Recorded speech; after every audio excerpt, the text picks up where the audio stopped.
안녕하세요, 만장입니다. 최근에 아이패드 프로 5세대가 출시되면서 기존 아이패드에서 업그레이드 하시는 분들도 계시지만 안드로이드에서 새롭게 넘어오시는 분들 의외로 많이 계십니다. 그래서 쉽고 간단하게 준비했습니다. 아이패드 프로 5세대 구매하고 나면 반드시 해야 되는 초기 설정 20가지. 그럼 바로 함께 가보도록 하시죠.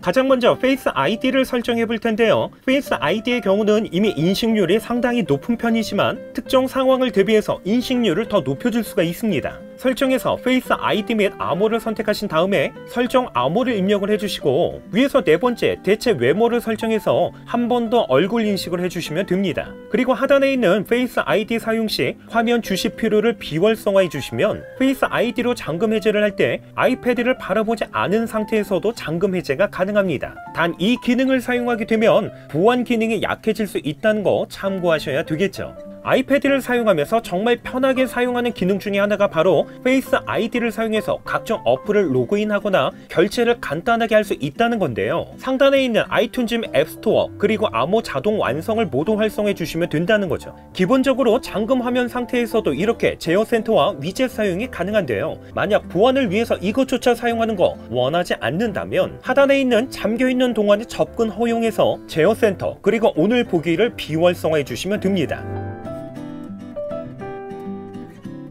아이패드에서 암호 설정은 기본적으로 6자리로 되어 있는데 만약 4자리의 암호로 변경을 원하신다면 하단에 있는 암호 변경에서 기존 암호를 입력하신 다음에 새로운 암호 입력창이 표시가 됐을 때 암호 옵션을 선택을 해서 4자리 숫자 코드를 선택을 하시고 이렇게 4자리의 암호까지 입력을 해주시면 간단하게 변경이 가능합니다. 이번에는 디스플레이 관련 설정인데요. 설정에서 디스플레이 및 밝기를 선택하게 되면 라이트 모드와 다크 모드 중에서 선택이 가능합니다. 다크 모드를 사용하게 되면 라이트 모드 대비 배터리 절약과 함께 디스플레이를 볼 때 눈에서 느끼는 피로도 역시 덜하기 때문에 조금 더 편하게 사용이 가능합니다. 그리고 하단에 있는 트루톤 기능을 사용하게 되면 아이패드를 사용하는 환경에 맞게 색온도를 자동으로 변경해 주기 때문에 눈의 피로도를 줄여주면서 조금 더 편하게 볼 수가 있다는 거죠. 참고로 트루톤이나 다크모드 변경은 상단 제어 센터를 내려서 화면 밝기를 3초 이상 클릭하게 되면 이곳에서 트루톤과 다크모드 나이트 시프트를 간단하게 변경도 가능합니다. 화면이 잠겨있는 상황에서 측면 버튼이 아닌 터치하는 것만으로도 화면을 깨워서 페이스 아이디로 잠금 해제가 가능한데요. 설정에서 손쉬운 사용 그리고 터치해서 탭하여 깨우기를 활성화해 주시면 됩니다. 보통 케이스 커버를 열게 되면 화면이 자동으로 켜지고 커버를 닫게 되면 화면이 자동으로 꺼지게 됩니다.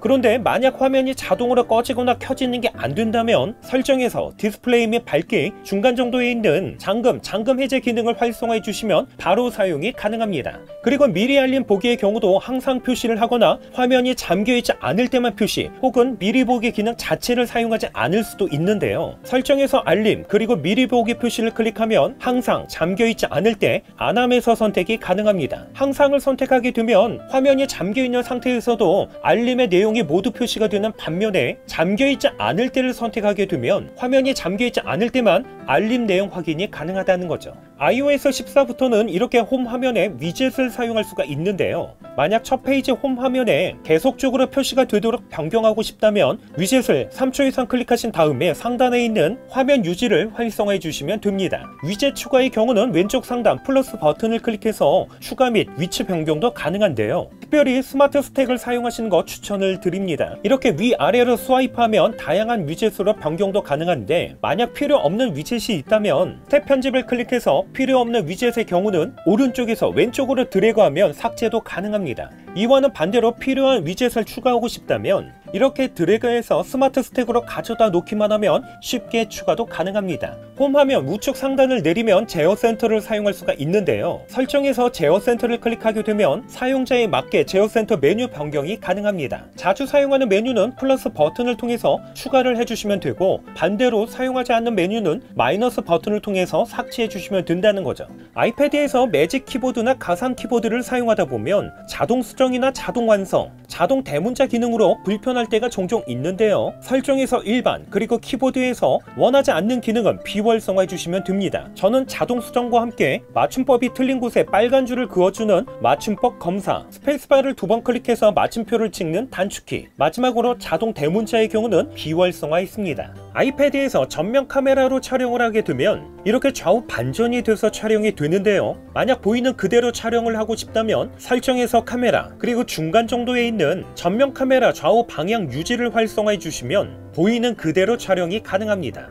그리고 카메라를 통해서 QR코드 스캔을 사용하고 싶다면 위쪽에 있는 QR코드 스캔을 활성화해 주시면 기본 카메라에서도 QR코드 스캔이 가능합니다. 아이패드를 사용할 때 다양한 데이터의 경우는 아이클라우드에 자동으로 백업을 하게 되는데요. 하지만 무료 버전의 경우는 저장 공간이 제약이 있기 때문에 사진이나 영상이 자동으로 업로드되면 무료 저장 공간이 금방 소진이 됩니다. 만약 사진 자동 업로드 기능을 비활성화하고 싶다면 설정에서 하단에 있는 사진, 그리고 아이클라우드 사진을 비활성화해 주시면 됩니다. 그리고 셀룰러 버전을 사용을 하는데 아이클라우드에 사진 업로드를 할 때 와이파이에서만 업로드하도록 변경을 하고 싶다면 사진 설정에서 중간 정도에 있는 셀룰러 데이터, 그리고 셀룰러 데이터를 비활성화해 주시면 됩니다. 셀룰러 설정 얘기가 나왔으니까 한 가지만 더 얘기를 해보면, 설정에서 셀룰러 데이터, 그리고 셀룰러 데이터 옵션에서 데이터 모드를 선택하게 되면 5G에서 데이터 더 허용, 표준, 저데이터 모드 이렇게 세 가지 메뉴가 표시가 됩니다. 5G에서 데이터 더 허용을 선택하게 되면 5G에 연결이 됐을 때 비디오나 페이스타임의 품질을 최상으로 끌어올리는 반면에 데이터 소모는 더 많아집니다. 반대로 저데이터 모드를 선택하게 되면 자동 업데이트나 백그라운드 작업을 일시적으로 정지해서 데이터 사용을 최소한으로 하기 때문에 데이터 사용에 제약이 있으신 분들이 사용하시는 거 추천을 드립니다.